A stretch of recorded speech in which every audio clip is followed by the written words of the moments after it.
Доброе иркутское утро. Нас встретили друзья и привезли нас на Байкал. Слушайте, какая красота. Обалдеть. А там люди рыбачат или купаются, непонятно, что делают.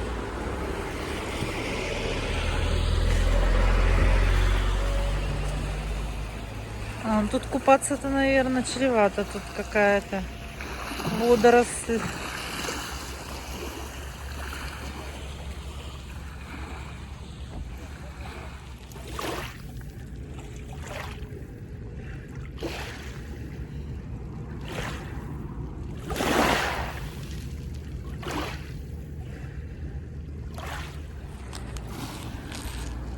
Красота. Это Листвянка. Очень красиво. Там катерочек едет. Кафешка «Прошлый век» называется. Наверное, здесь вкусно. Если это прошлый век. Там кондиционер, наверное, здесь не ставят кондиционер. Для деток тут зона.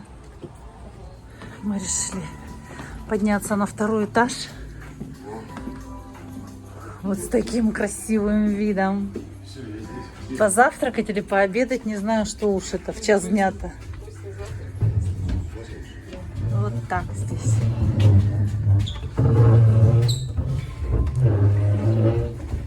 Водолаз пошел.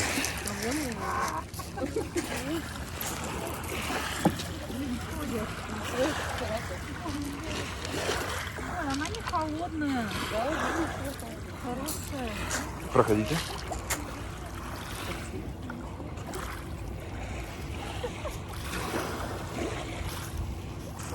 Не фоткай меня.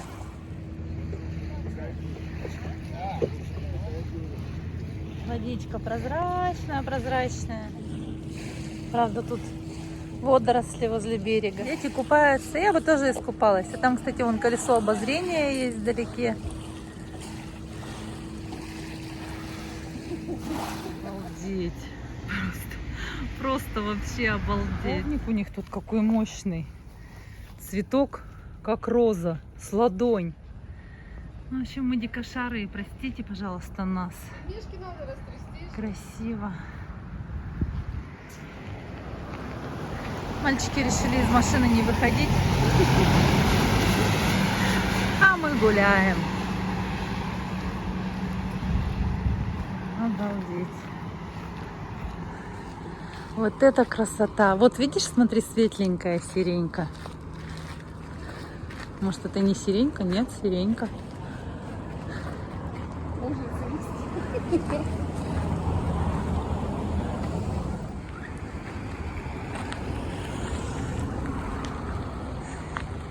Горького 13, не гостиница написано.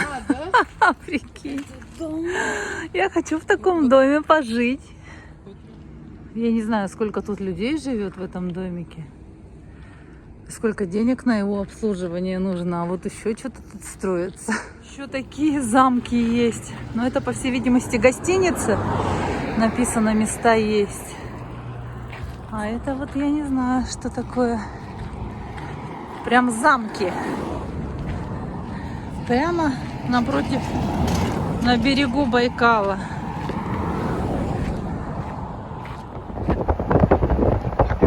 Все мы посмотрели, потрогали, пощупали, поели и поехали. Я жалею, что я не взяла купальник. А так бы я замочилась там. В Байкале. Не смутили бы меня водоросли. А это вот Ангара уже начинается, да? Ангара, Обалдеть. Представляете? С той стороны Иркут. С той стороны река Иркут. Вот это вот Ангара. И здесь она вот впадает в Байкал. Обалдеть.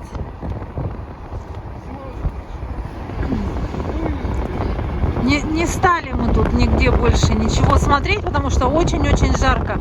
Показывает в Листвянке минус 20, ой, плюс 20, а его там не слышно.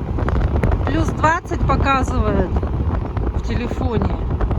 А на самом деле все 35, наверное. Такое пекло стоит. Поэтому мы едем дальше. В нашей гостинице есть ресторан охотников. Смотрите, как сделано меню прикольно. В виде патронов. По следам сибирского охотника. Мы заказали сагутай. По чуть-чуть, только для настроения. Мы заказали строганину. Ну, мы же ее дома не наели. Ребята, это строганина. Похоже на нашу? Нет, не похоже. Это сугудайчик.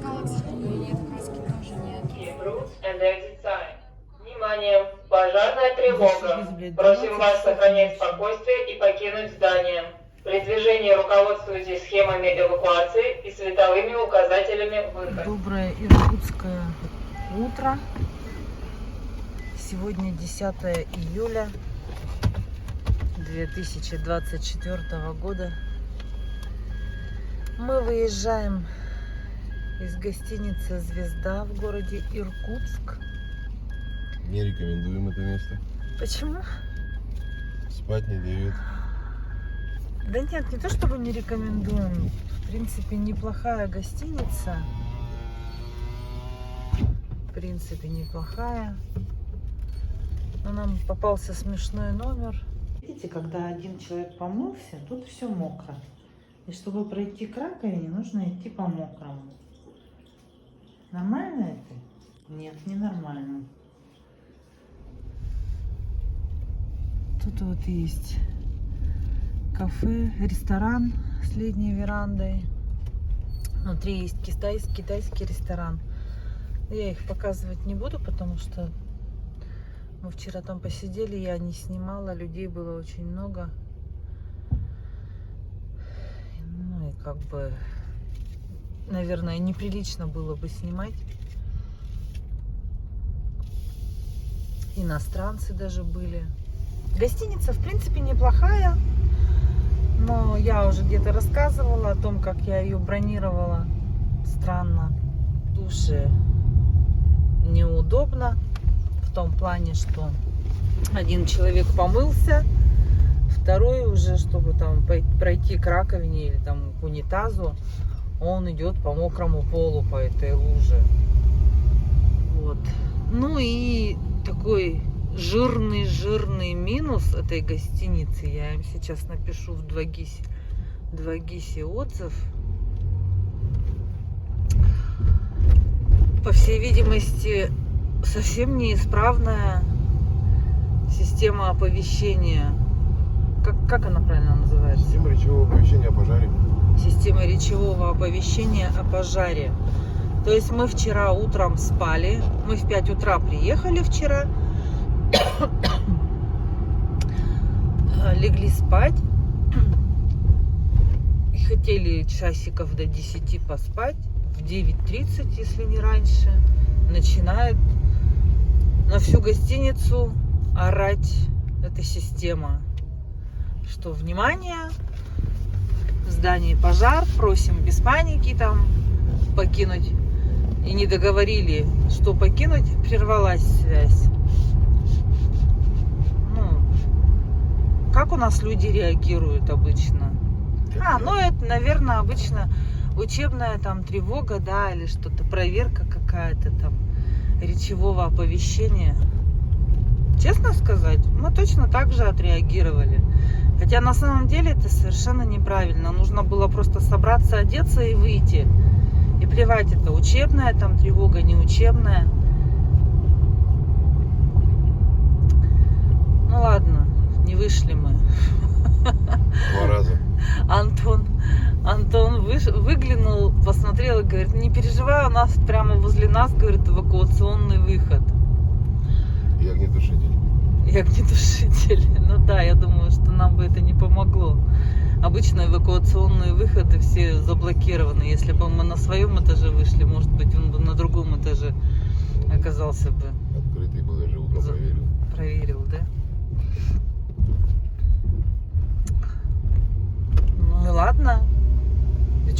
думаете? Сегодня ночью мы спим.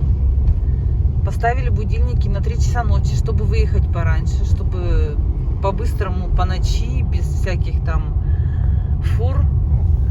Пройти перевалы. Пройти, да, эти все перевалы иркутские, серпантины. На 3 часа ночи поставили будильники. Спать мы легли часов в 10, наверное. И что вы думаете? В час ночи начинает эта система орать. Причем так громко, я напугалась, подскочила с просонья, ничего понять не могу. Но она до конца доорала это все дело. Не раз сказала, раза 3, наверное. Долго работала. Ну вот. Ну как мы опять отреагировали? Ясное дело, посмотрели в окно, выглянули в коридор. Выглянули в коридор. Позвонили на ресепшн. Ну, на ресепшн мы уже потом позвонили. На ресепшене трубку не берут. А я тоже Антону говорю. Он говорит, ну не берут, перезвони, попозже Эвакуировались, перезвонишь. ложись спать. И я говорю, ты знаешь, говорю, а мало ли, говорю, может, ну, человек там от дыма потерял сознание, да? Некому там бегать по этажам, сообщать, что да, действительно это пожар. Ну вот, блин, вот дурацкая привычка, сами, да, работаем как бы в этой системе и сами себя вот так вот по-дурацки ведем. Но если бы не Антон, я бы, конечно, встала бы и эвакуировалась, а потом бы всем бы там таких люлей наваляла, блин, я не знаю каких, за эти ихние шуточки, прибауточки. Ну, блин, я считаю, что это ненормально, когда вот эта вот система срабатывает, еще причем за сутки не один раз. И на самом деле, не дай бог, когда случится беда, случится большая беда, потому что люди никак не отреагируют. Блин, я много болтаю, да? Ну а что, мы едем себе по городу Иркутску, едем, я болтаю, да болтаю. Смотрите, пожалуйста, на ночной Иркутск. Мы, правда, стекла опять не протерли. Поехали. Слушай, это правда дым, что ли, или что Нет, это? это туман внизу, вниз спускаемся в низину. А, да? Может, дым. Ух ты. Нет, туман. Помнишь, мы как-то тоже из Иркутска выезжали, и все в тумане было. Но это было зимой, весной.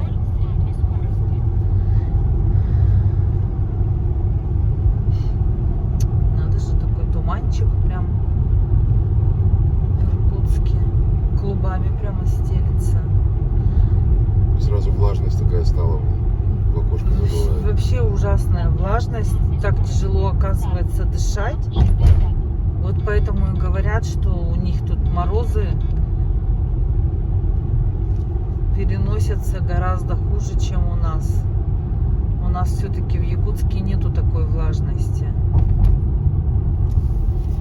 Тут прям вот тяжелый такой воздух.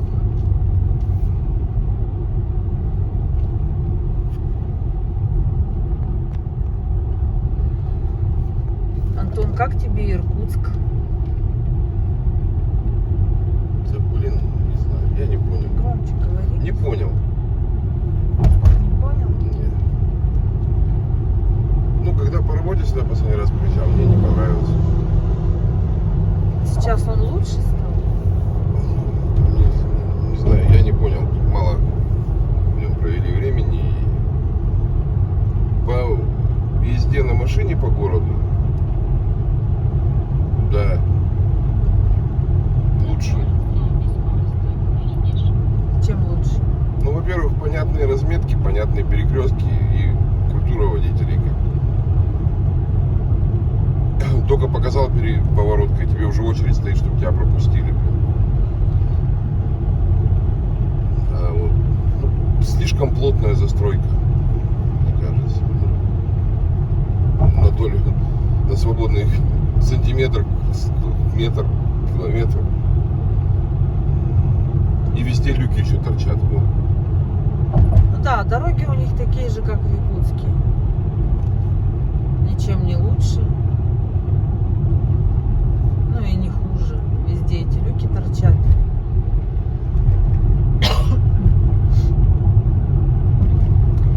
В центре мы не были. В общем, мы приехали, поспали. Нас друзья забрали.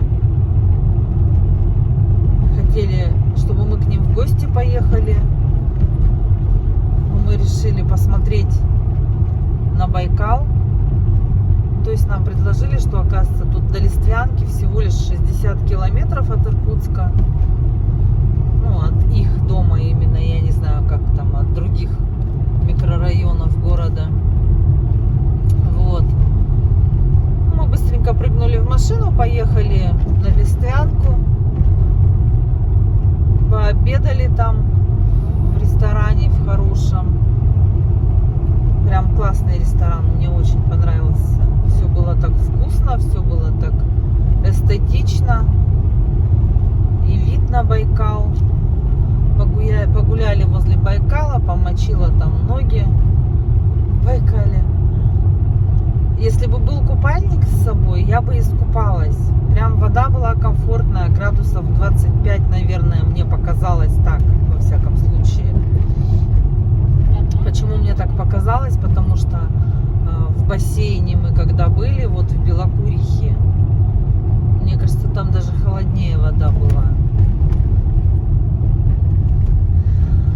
Очень хотелось искупаться, потому что такая жарень стояла. Но купальника с собой не было.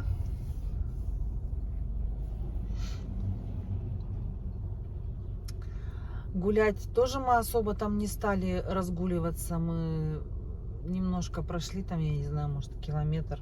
Это жара сильная. Такое пекло, в такое пекло гулять.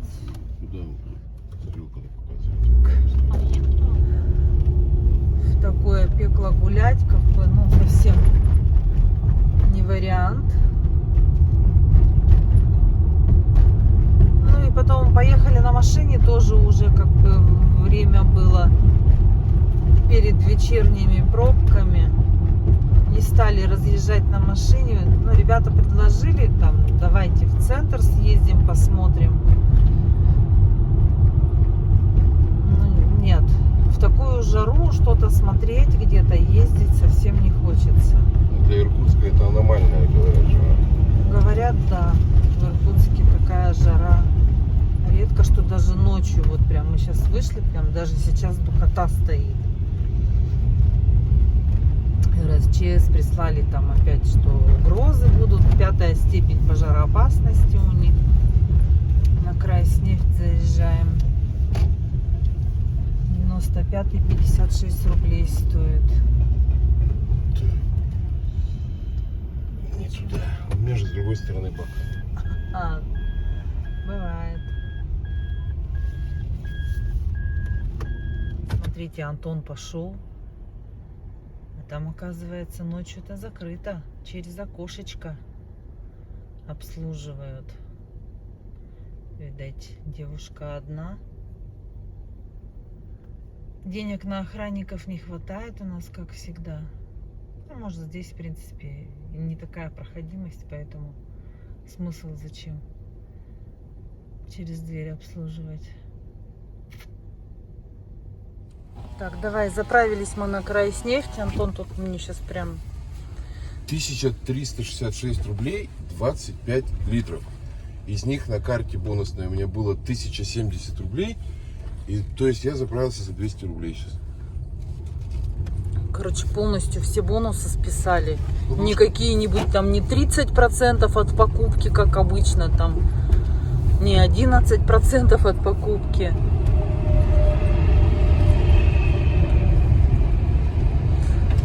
Поезда прямо один за одним идут. Вот, а полностью списали, потому что они сгорают, сказали, эти бонусы. А когда мы здесь еще будем в следующий раз? Мы на Крайсе, по-моему, больше заправляться не будем. Роснефть у нас последняя в Чите, потом НК Альянс, Саханефтегаз, Сбыт. Первомайский. Байкальский торговый дом.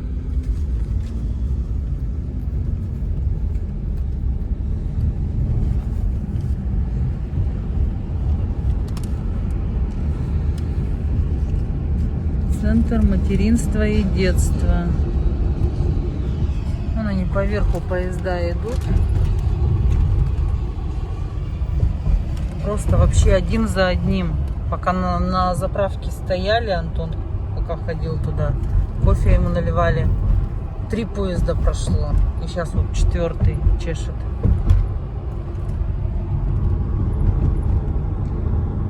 Так, ну город спит. Время 4 часа 11 минут.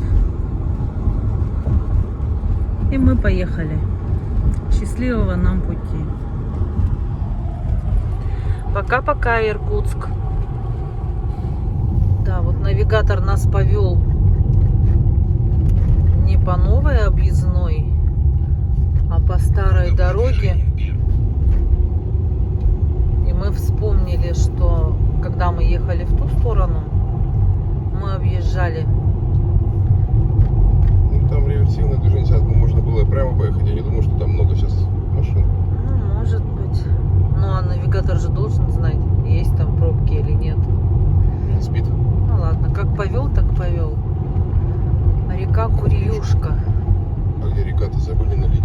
Очень маленький там ручеечек такой среди травы. Ясно, так собаки везде на обочине спят. Их от машин проезжающих обдувает. Который раз уже. Баклаши были. А, это были баклаши. То есть через баклаши или баклаши.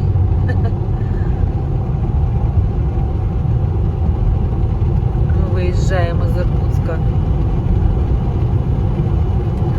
Дорога хорошая. Можно ехать. О, первый человек появился на горизонте. В смысле, Чита 900... Чита 961 километр.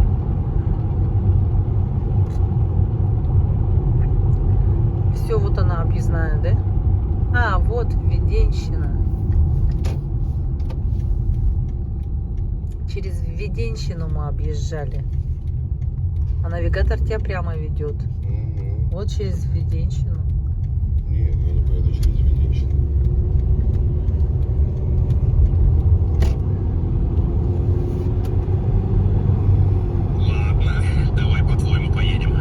Ой, маршрут сократился. 4 километра. На 4 километра. Сократился маршрут на 4 километра. Ну да, в прошлый раз поехали через Введенщину, потому что ехали днем.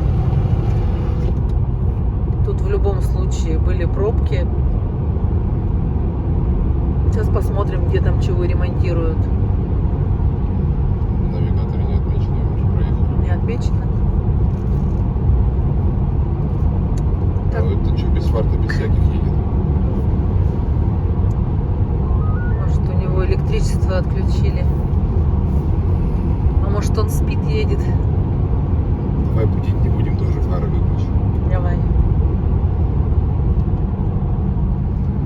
Вот такой туманчик стоит. Влажный. Бесконечные поля иван-чая.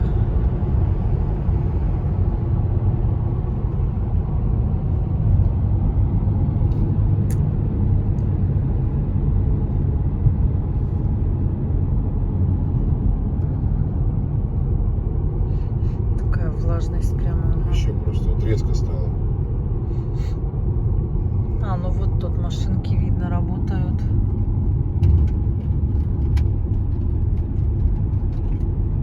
Ну, днем, видимо, работают. Сейчас спят. Нет, смотри-ка, ездит там каток.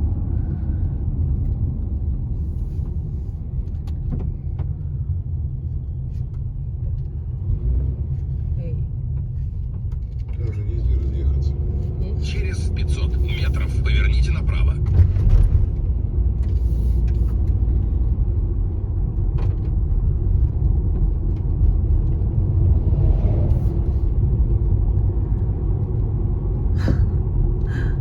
В фуре в этой, в кабине.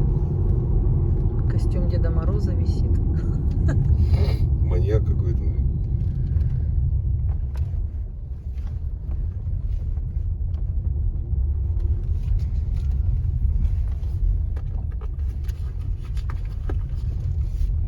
Видимо, здесь спасаются строители, дорожники от жары. Ну, как спасаются? Хоть чуть-чуть.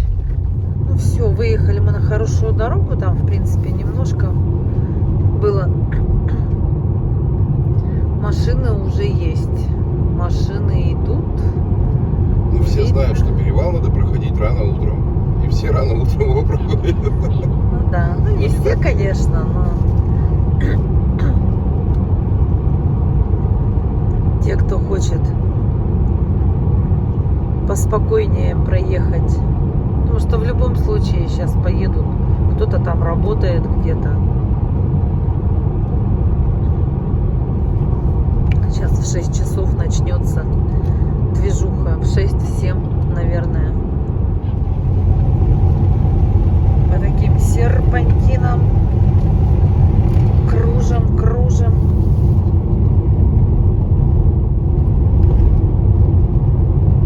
Светло уже. В Якутске, наверное, уже вообще солнце светит во всем. Ну вот, даже в 4 часа мы выехали. А тут вот так.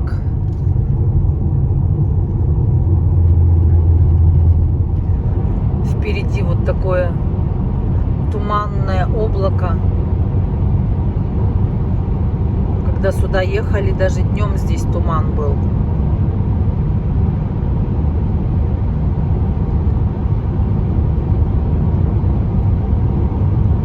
Там какой-то водоем, по-моему. О, как красиво.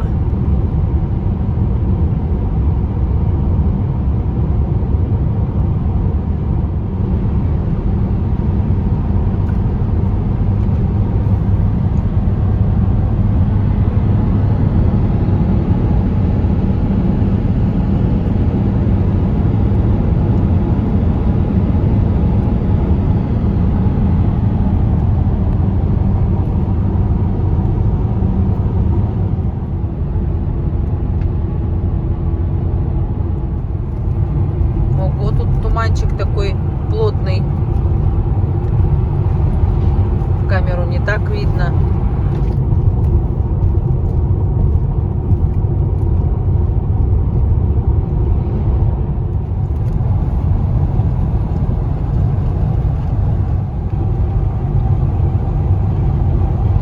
Въезжаем в облако тумана.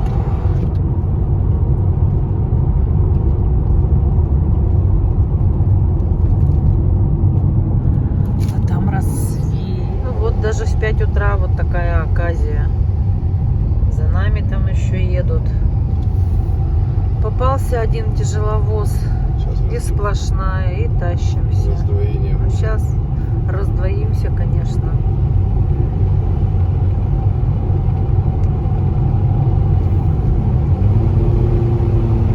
А так уже много встречных. Да, субарик, ну ёшкин корень. Попутных.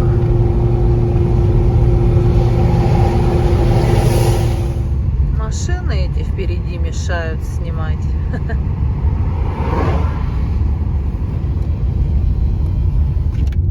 Но тут никак не обойдешь их.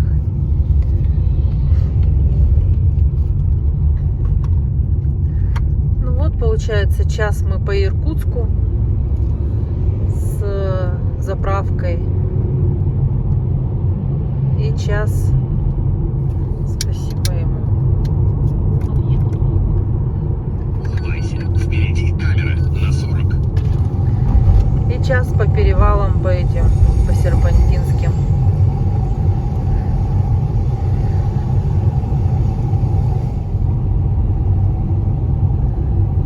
Красота.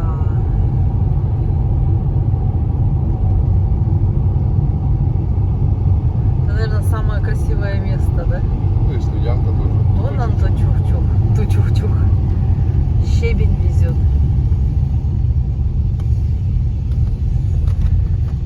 Самое красивое место.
тоже, блин, ямки нафиг на таком опасном участке.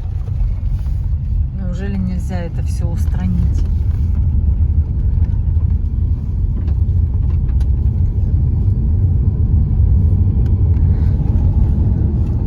Здесь мы внизу ночевали на базе. Байкальский рай называется.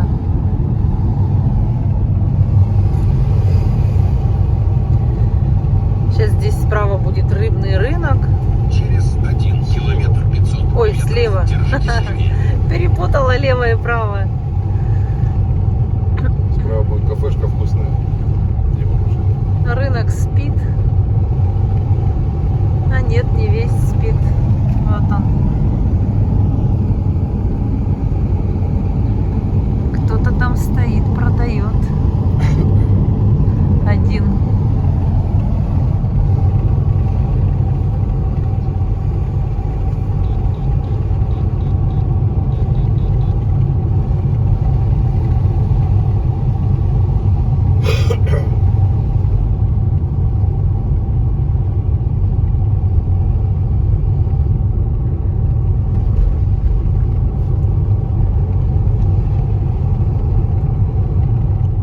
Дальше у нас идет поселок Слюдянка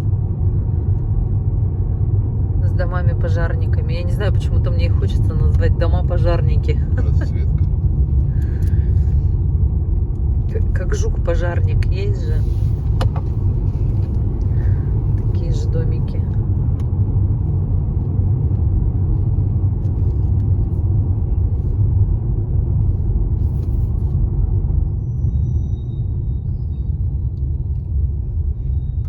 То у него так тормоза свистят.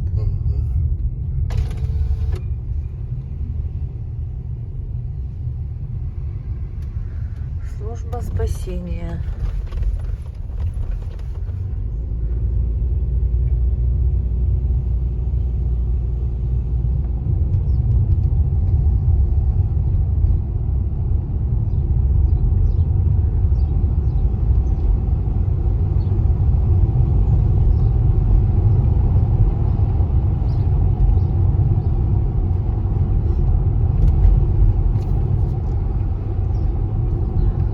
Представляешь, люди живут, блин, здесь. И вот это круглосуточное гудение, Подобными, гудение, стучание.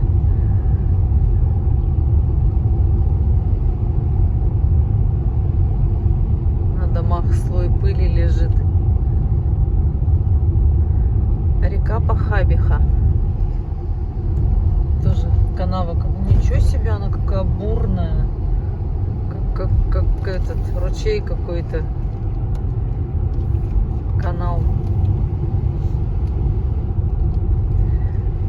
Кафе Панорама. Из завода Куда у него панорама? на трассу. Ну да, так красиво выглядит.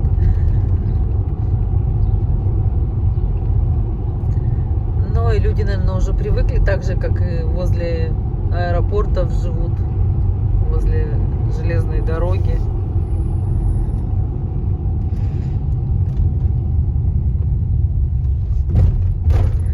Ну, кстати, даже мы вот тогда останавливались в Москве в каком-то гостевом доме. Там прямо под окнами проходила железная дорога, электрички там шныряли всю ночь. Не знаю, я нормально спала, без всяких яких. А люди, допустим, в отзывах писали про эту гостиницу.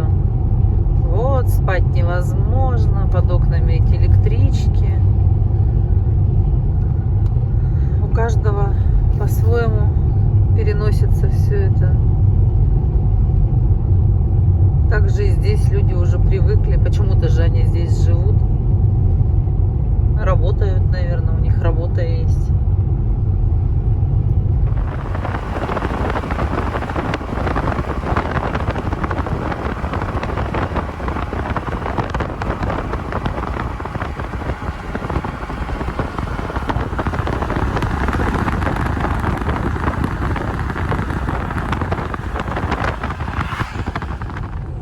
А еще хотите, расскажу очень одну интересную историю про козырек.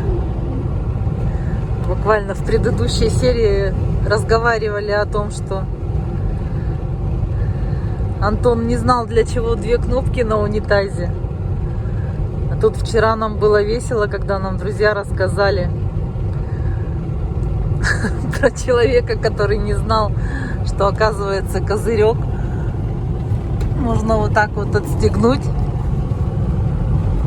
и закрыть себе боковое солнышко, чтобы не светило сбоку. Всякое бывает. Но человек не пользовался этим. Откуда ему знать? А тут взял и узнал. Посмеялись от души. Но зато он знал, для чего 2 кнопки на бачке унитаза. Я теперь у всех буду спрашивать. Да, Антон уже у всех спросил, кстати. Чем материшься-то? Это литературное слово. Ага. А потом нам подписчики пишут, что и муха режет, потому что они все святые, никто не матерится. Ну, блин, там еще И не пишут, что употребляет. зачем вы такую машину мучаете? Вот мучаем едем. Ну да. Был комментарий от человека, Камера на 60. что не жалко ли вам машину? Чего вы ее так мучаете, убиваете там или еще что-то такое, я уж точно не помню. Ну, если машину жалеть, то она должна, по идее, в гараже стоять. Даже по нашему городу она больше, наверное, убивается, чем здесь. Поэтому это дело каждого. Кто-то ездит на машине, кто-то на велосипеде, кто-то ходит пешком, кто-то ездит на раздолбанной машине и не следит за ней. А у кого-то, как у нас, мы так считаем, все машины всегда в идеальном состоянии.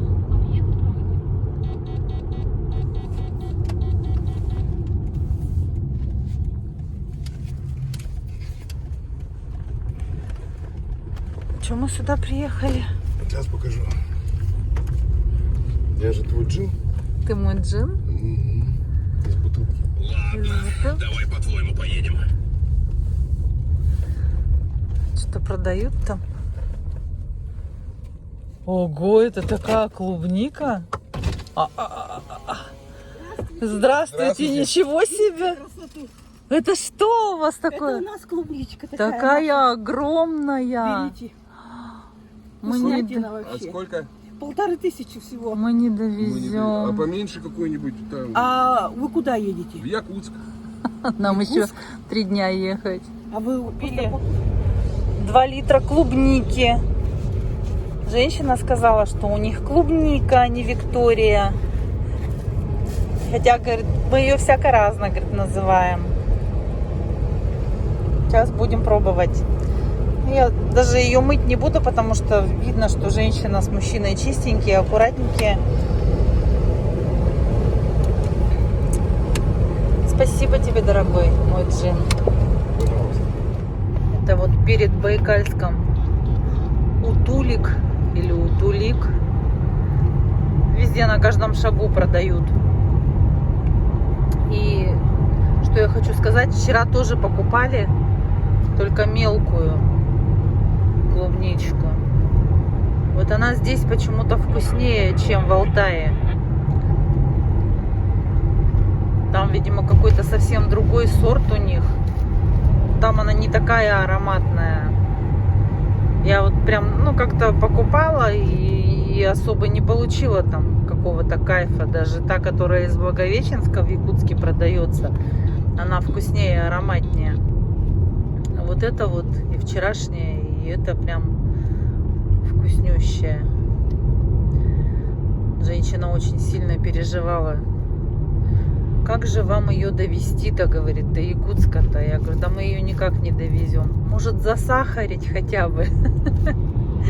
Я говорю, нет уж, обойдемся. Такую мисочку мы купили с крышечкой в Горно-Алтайске, специально под клубнику. Пользовались ей.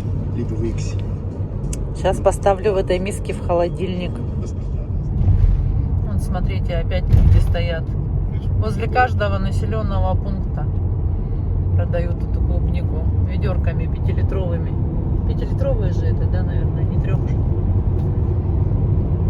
Везде, на каждом. На каждой парковке, на каждом. Чё? Да, на 2 километра превысили.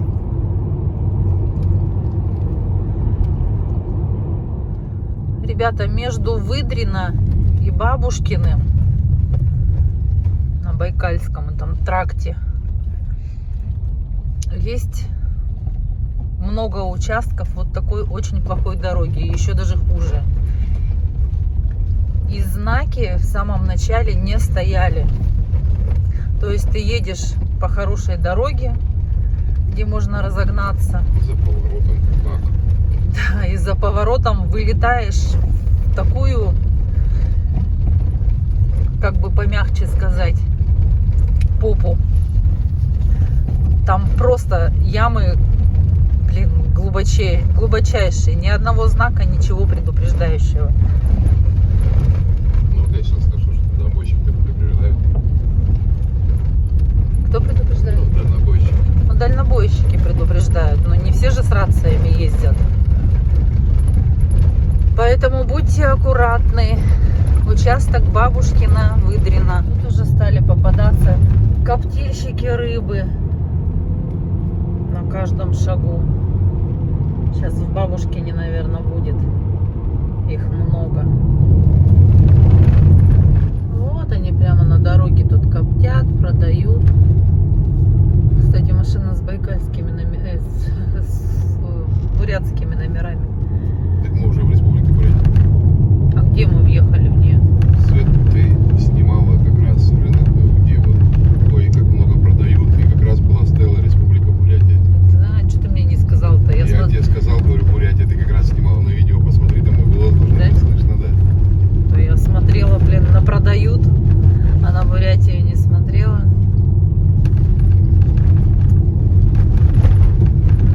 Рыбу мы не планируем покупать. В такую жару опасно. Ну, ее вообще, как бы говорят, опасно покупать такую рыбку. Ну, ты ешь. Ну, я ем. Но не сейчас. Как-то не хочется. Еще один. Дорожка. Нет. У него забрали рыбу. Он курит. Он покурить пришел. Сейчас еще будут. Да их нифига будет. Мы подъезжаем к Улан-Удэ.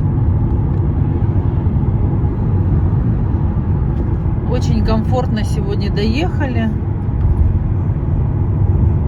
Выехали в 4, считаю, часов до 9. Машин почти не было. Сейчас время 10:20. Сейчас будем проезжать наше любимое кафе с ЛНГ. Вроде бы как будто бы обедать еще рано. Рано до 4 утра мы Перекусили же мы по пути бутербродами. Кушать не хочется, но если мимо проехать, мы потом себе не простим. Поэтому надо заехать. Мы так решили.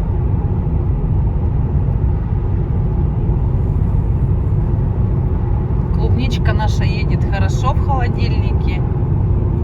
В миске ее аккуратно положили в холодильник, сделали температуру комфортную для клубники. Лежит там холодненькая, прохладненькая.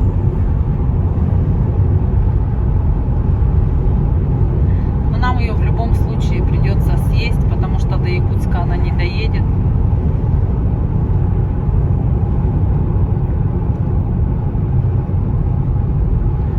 Погода хорошая. хорошая здесь в Улан-Удэ. Сколько машина показывает? 28. 28 градусов. Вот вам 10 утра, 28 градусов. Сейчас, наверное, тоже везде люди купаются.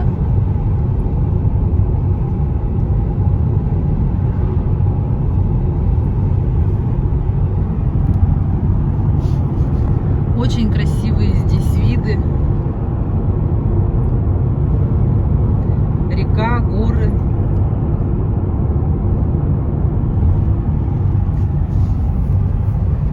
Много было небольших, но очень плохих участков дороги. Расковыряли все, асфальт сняли. Работы ведутся. Если бы дорога была вся хорошая, можно было бы быстрее доехать.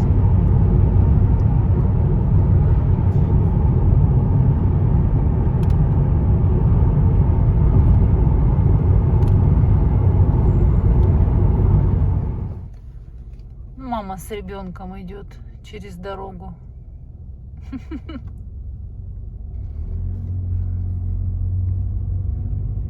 Ой, какой он разноцветный.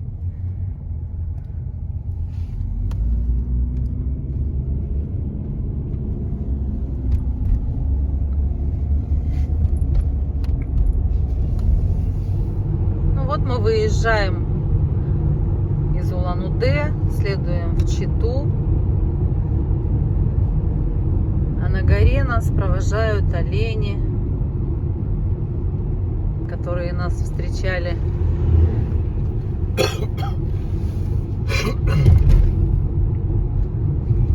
Недели 2 назад, наверное, да? Мост через реку Селенга.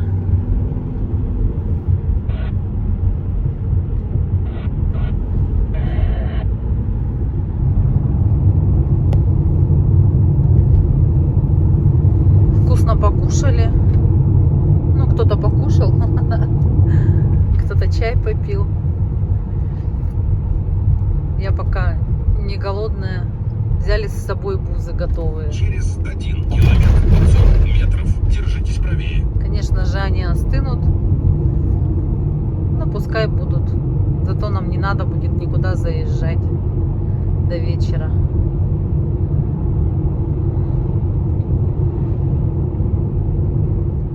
Такой паровозик аккуратненький, чистенький стоит. Прям первый раз такое вижу. Обычно ведь все зачуханные такие вагоны. А этот хорошенький такой. Ну, у него головы нету. А его так много, его расцепили на несколько частей. И там головы нету, тут головы нету. Ага. А впереди горы. Так, это БРК. Да, следующая Роснефть будет.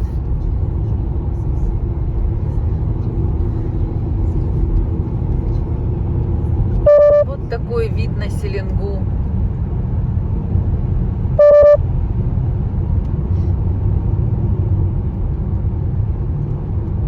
В Бурятии тоже очень красивая природа, красивые виды. Везде каждый регион по-своему красив.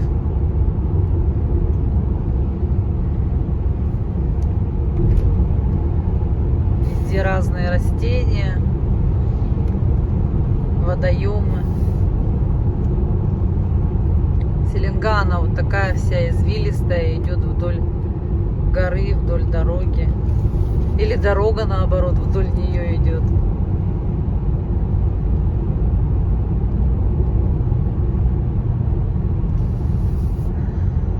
Купающихся пока нигде не видно. Тут такие берега. Видимо, не для купания.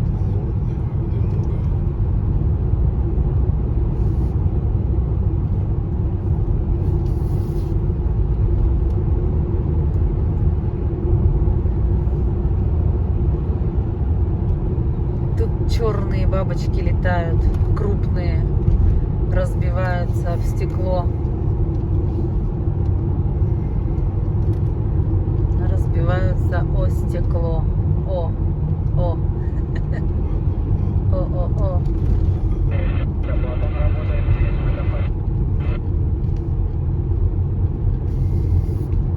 Тут камнепад, видимо, знак стоит. Камни падают с горы.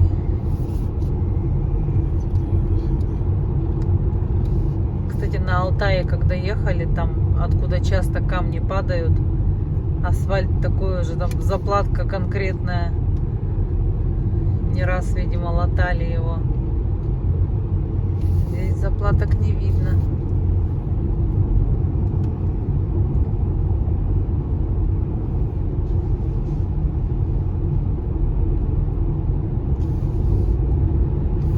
Жарко очень. Прямо пекло такое. 33 градуса. 33.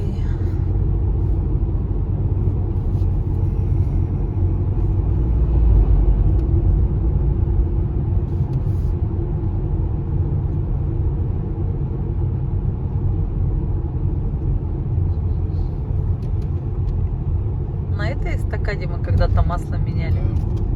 Тут кафешки не было тогда. Просто эстакада стояла на пустыре.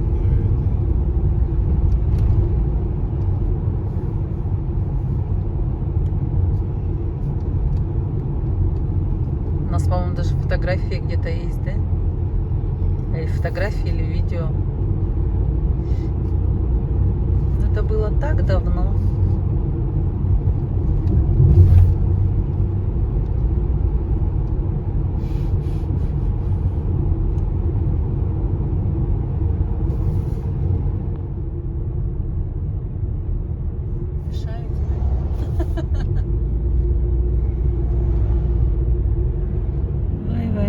Ой, какая красота. Вот как не восхищаться этой красотой?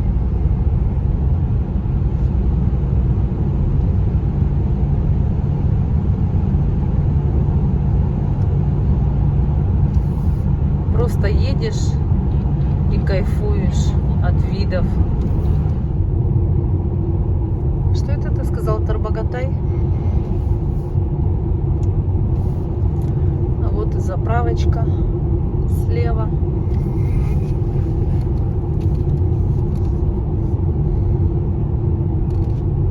Блин, только всех обошли, так хорошо. Блин, там слив топлива. Прям. Ну, ничего страшного, что делать. Слив так слив. Столько машин гонят, да, оттуда? Прям очень много.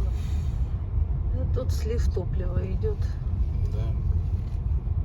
Че, ведь не будешь стоять? Перегонщик 95-й не льет, видишь, экономит. И для себя же гонит.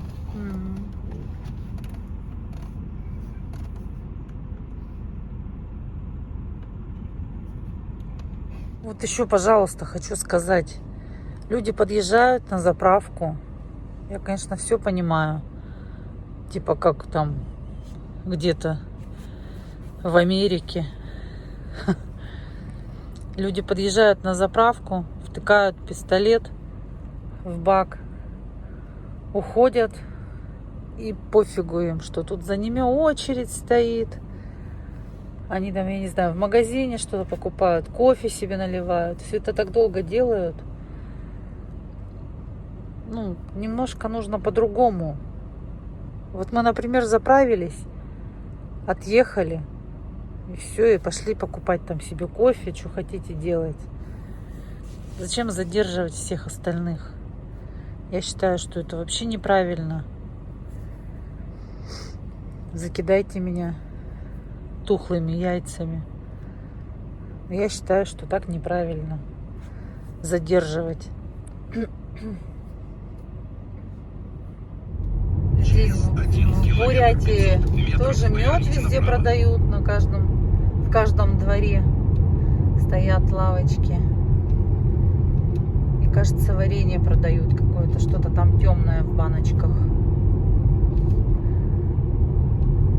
Ну да, хотелось бы. Сейчас опять напишут в комментариях, что я везде останавливаю,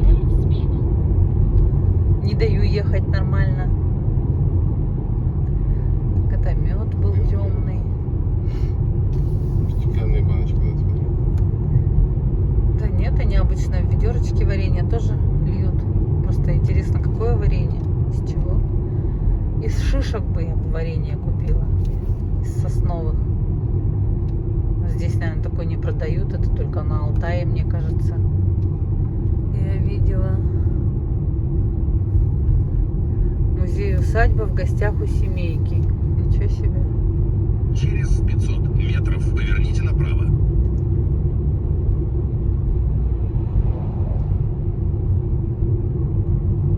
А все.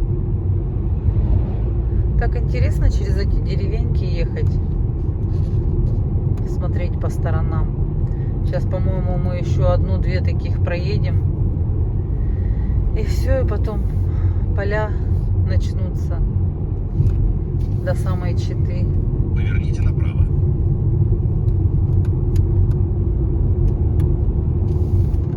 Река Тарбагатайка. Там вообще, по-моему, ничего не видно, даже ручья никакого.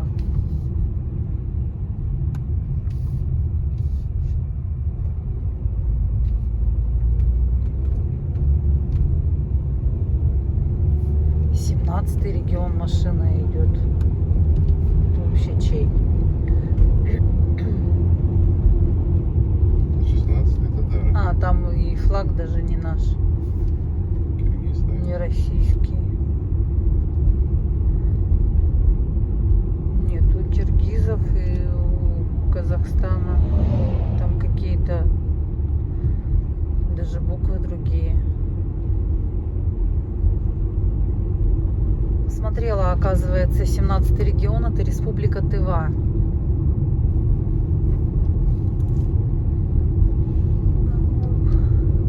Караван такой. Сейчас они где-нибудь еще обедать, наверное, остановятся. А там уже, по-моему, негде обедать-то, да? Все, проехали. Все заправки, все кафешки. Какие только можно. Пыль столбом. Кто поднял пыль?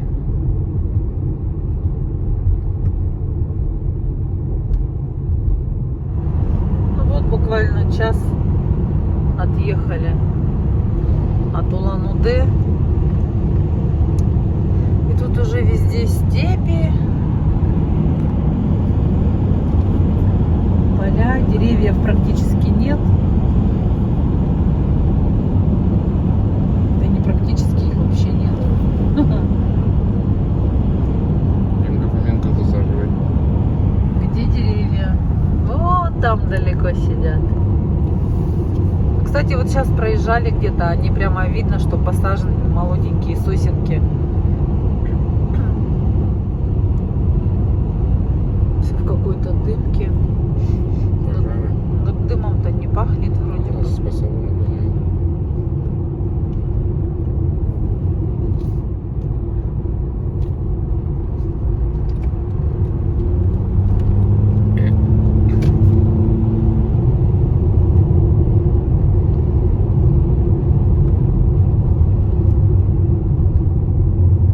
Можно.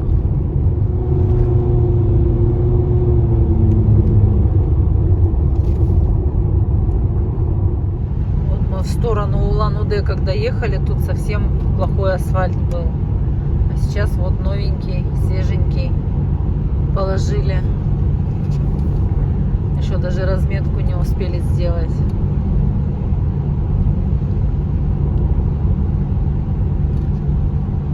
Я еще говорила, что здесь хуже асфальт, чем в Забайкалье. Быстро работают.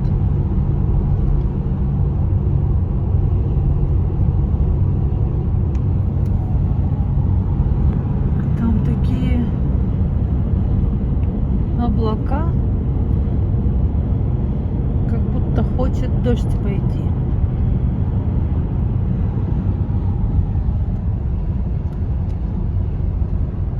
въехали в Забайкальский край.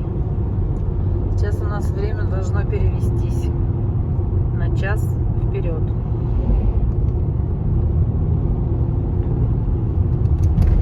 И все, дорога сломалась в Забайкалье. Та-дам, там, прям сразу, да, резко на границе. Но когда вот мы в ту сторону ехали, на границе, там в Бурятии была плохая дорога. До фильтрата не дунули, да, шагнули, ебать. Клепали, матюкалики. Остановились размяться. Такие звуки, просто вообще все шумит, свистит.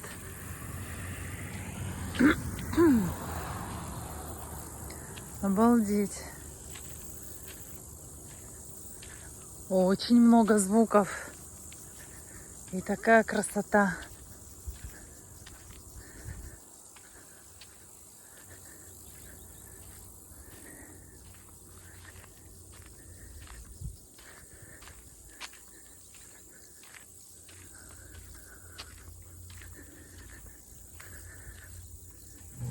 Ну и люди-свиньи. Приехали, выкинули тут свой свинарник и уехали. Кошмар. Блин, какая красота все-таки. Просто обидно, что люди загаживают это все, засирают. Неужели так сложно взять и убрать за собой? Умудряются даже со своих домов мусор вывозить в лес. Везде.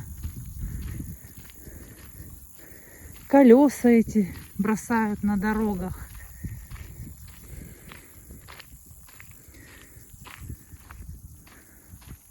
Обалденная красота. Там карьер. В Забайкалье такая дымка везде. По всей видимости, от лесных пожаров. Мы когда в ту сторону ехали, тоже в Забайкалье дымка была.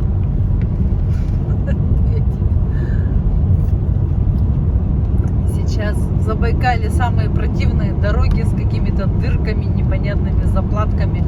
Скачешь по ним.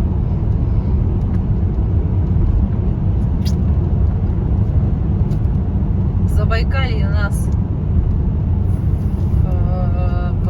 в Хилокском районе гаишники остановили, проверили документы. Что еще? В Забайкалье у нас время перевелось на час вперед. И доедаем нашу клубнику.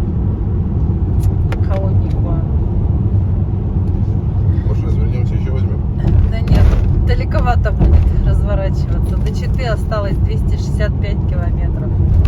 Вот прям вот эти вот дырки в дороге аж бесят уже. Хватит чавкать, блин. Я не чавкаю, Ну что ты делаешь? кислая. Ну это же не значит, что в камеру надо чавкать. Ой, запикаешь. Буду я ничего запикивать, пусть Ну, не все знают, запикивай. как ты чавкаешь. Да пусть знаю. Здоровый, блин, организм. Кушающий. Ты ягодку еще дашь или снимать будешь? Да.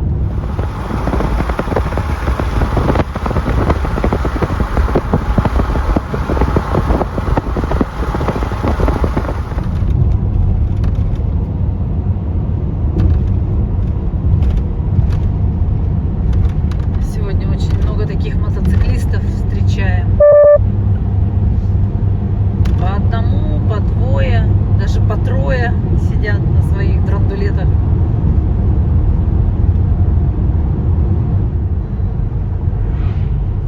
До Читы осталось 150 километров. Можно поправочку сделать? Сделай. 128. Это до гостиницы. На гостинице 137. Только что указатель стоял 153.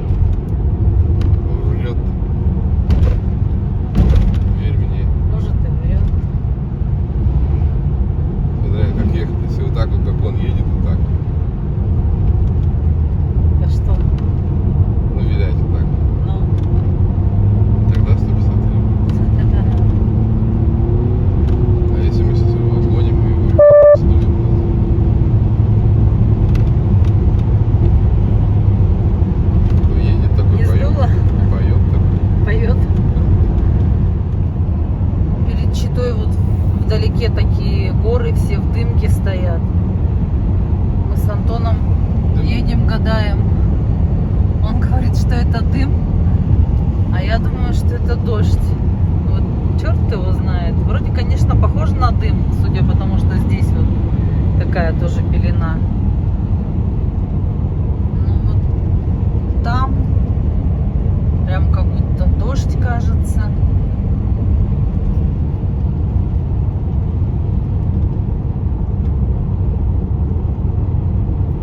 Непонятно.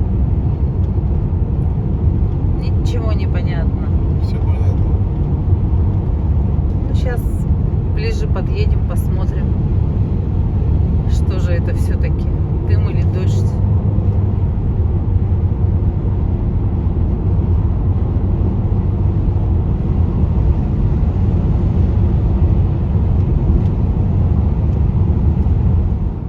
Вот мы уже почти в Чите. Солнышко в такой дымке, так что это никакой не дождь. У меня что-то с рацией. Сейчас заедем на Роснефть. Заправимся сразу, чтобы завтра не заправляться. Так что это никакой...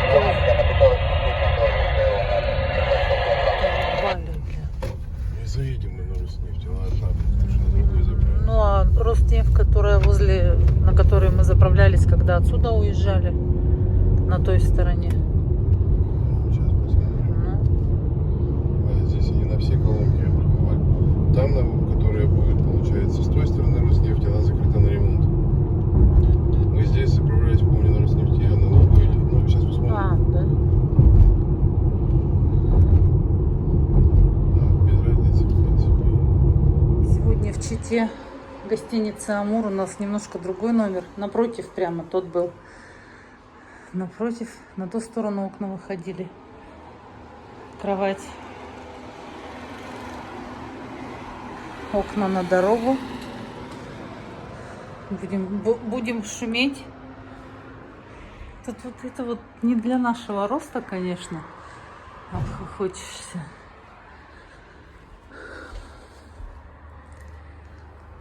Туалет. О, биде. Фен, душ. Так, телевизор, кондиционер есть. 3 полотенца, тапочки, халаты есть. Ну, 2 комплекта по 3 полотенца и тапочки. Все, будем отдыхать. Спокойной нам ночи.